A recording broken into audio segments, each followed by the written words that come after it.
Muitas vezes é difícil encontrar prazer em Deus, principalmente quando a gente está passando pelo sofrimento, mas é nesses momentos que a gente tem a oportunidade de sentir mais fome, de buscar mais a Deus.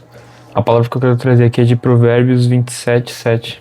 Ela diz o seguinte: quem está com o apetite saciado recusa o mel dos favos, mas para quem está faminto, até o amargo é doce.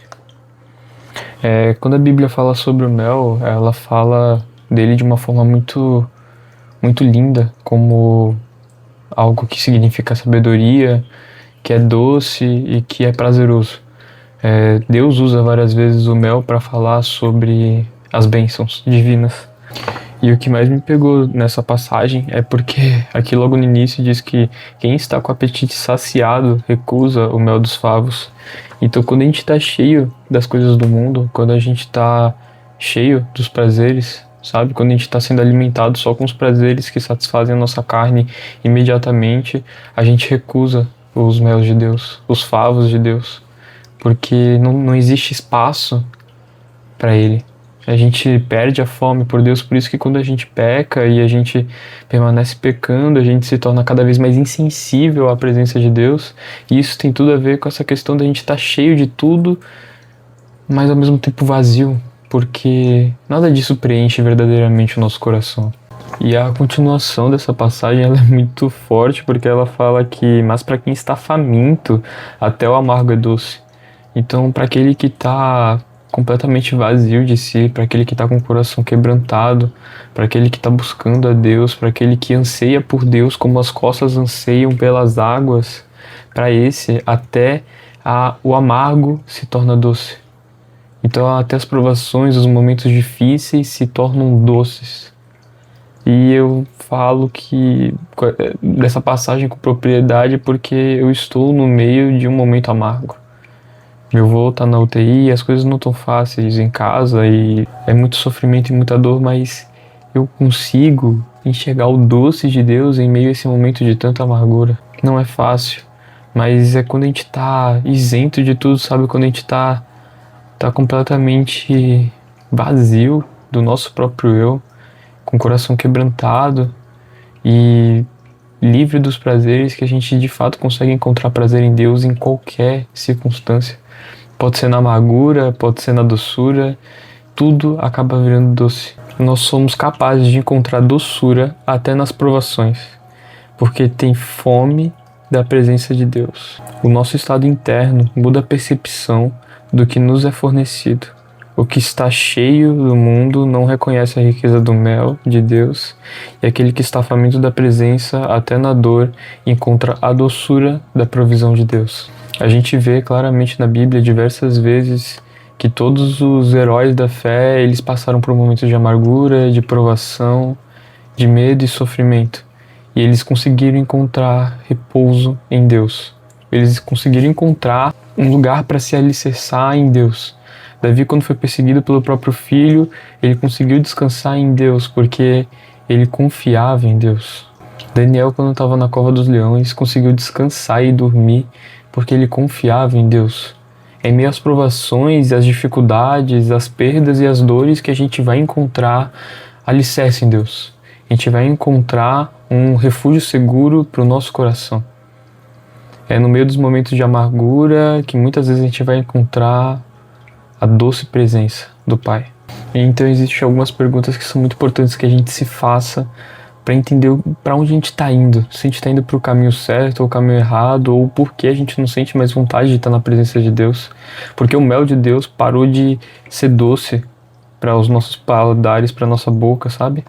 E essas perguntas são: se não sinto vontade de estar na presença de Deus, do que é que estou tão cheio? Com o que tenho alimentado a minha alma? Será que minha satisfação nas coisas do mundo tem me tornado insensível às coisas espirituais? Sabe? É quando a gente está nesse momento de dificuldade e de dor que fica mais fácil da gente conseguir enxergar as coisas de Deus, porque a gente está com o coração quebrantado. É em meio a essa situação que a gente consegue jejuar, a gente consegue contemplar a Deus, a gente consegue orar mais, porque a gente está com o coração mais sensível à presença. Salomão, que escreveu Provérbios, ele era o homem mais sábio que já existiu. E ele cometeu muitos vacilos. Ele pecou muito, traiu a Deus, se entregou à feitiçaria, teve mais de 1000 mulheres. E através desse versículo eu consigo entender que a sabedoria divina, a sabedoria verdadeira, não é essa sabedoria dos homens de ter conhecimento sobre tudo e sobre todas as coisas, ser o cara mais bem-sucedido no seu ramo ou com maior network. A sabedoria, ela está em manter o coração faminto por Deus. E para a gente manter o coração faminto por Deus, a gente precisa parar de alimentar o nosso coração com qualquer coisa. John Piper fala que o nosso desejo por prazeres é muito fraco, porque a gente se contenta com muito pouco. A gente se contenta com muito pouco, tendo o tudo que Deus quer nos dar. A gente prefere escolher um prazer que nos sacia em 5 minutos do que gozar de um prazer eterno na presença de Deus. Então a verdadeira sabedoria é sobre manter um coração faminto por Deus. E manter um coração faminto por Deus necessita de um coração quebrantado. Necessita chegar ao ponto que Davi chegou de falar: Pai, como a corça anseia pelas águas, assim anseio pelo Senhor. A alma de Davi estava completamente abatida. As pessoas chegavam perto dele e falavam: onde está seu Deus?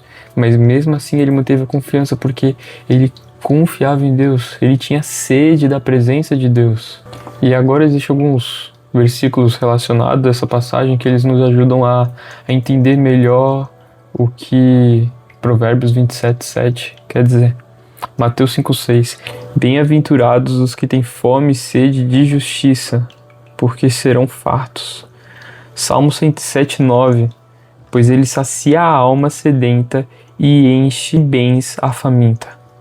Amós 8:11: Eis que vem dias em que anunciarei fome sobre a terra, não de pão nem sede de água, mas de ouvir a palavra do Senhor. E esse último versículo aqui me pega muito, que é o de Apocalipse 3:17.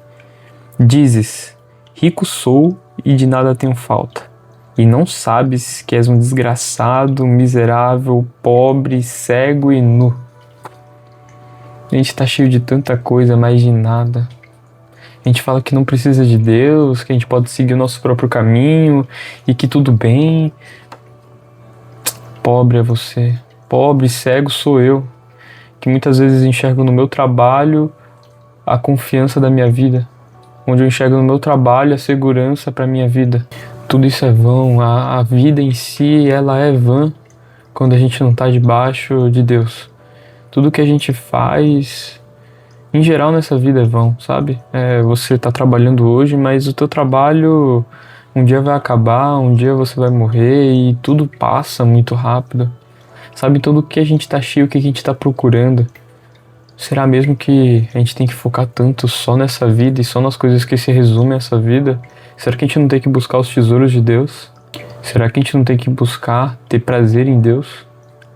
Será que a gente não tem que entender que a gente precisa às vezes ser que nem Paulo, de nos entregar completamente a Deus e dizer que, Pai, eu fico feliz em meio às fraquezas, as dores, os sofrimentos, pois sei que quando estou fraco é assim que Jesus Cristo se faz forte em mim. Será que o que a gente deve buscar não é mais a presença de Deus? Como é ridículo o tempo que a gente gasta na presença do Pai.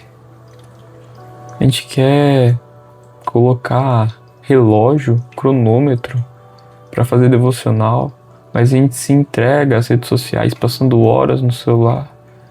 A gente se entrega ao trabalho que um dia vai acabar. E o que vai nos restar? Quais são as riquezas que a gente tem acumulado nas nossas vidas? O que a gente tem buscado verdadeiramente? Será que a gente tem buscado a Cristo verdadeiramente? Sabe, existe uma palavra de Deus de esperança e socorro que ela nos abraça e diz que aqueles que são obedientes e que buscam o Senhor encontram contentamento nele e constroem riquezas eternas, tesouros nos céus, que não são consumidos por traça e nem roubados por ladrões. Então, afinal, de que lado a gente está? Nós somos o faminto, que encontra doçura em meio à amargura, ou a gente é o que está com a barriga cheia e que é incapaz de receber os favos de mel. Deus muitas vezes, como faz comigo, vai fazer contigo, e como fez com Paulo, como fez com Davi, com Moisés, Abraão, Pedro. Ele vai usar o sofrimento para nos fazer crescer. Ele vai usar o sofrimento porque Ele nos ama. Apocalipse 3:19. Todos aquele a quem amo, eu repreendo e disciplino. Portanto, seja zeloso e arrependa-se. Deus é bom. Sejamos gratos pela surra do justo e continuemos orando em meio às calamidades. É por meio da dor e do sofrimento que muitas vezes Deus vai nos construir. E essa palavra, esse vídeo não é sobre só espiritualidade, mas é sobre empreendedorismo, é sobre sua vida no geral. É sobre a gente encontrar contentamento em Deus e entender que o sofrimento e a dor, eles são necessários e que a gente tem que nos tornar sensíveis a Ele para encontrar conforto em meio à amargura. A gente enxergar os momentos de dor e sofrimento como momentos de doçura. Que a gente possa, como esse versículo, dizer que estamos famintos pelo amargo de Deus, pelas circunstâncias difíceis. Então, a única coisa que eu quero terminar dizendo é que, sim, o seu sofrimento, ele é genuíno e é difícil passar por muitos momentos. Empreender não é fácil, viver uma vida em Cristo não é fácil, mas certamente vale a pena. Certamente vale a pena porque há coisas guardadas para nós em Cristo que dinheiro nenhum pode pagar. Espero que esse vídeo tenha te ajudado e que você encontre o refúgio em Deus. E que você entenda que empreender é estar fisicamente bem, emocionalmente bem, mas acima de tudo, espiritualmente bem.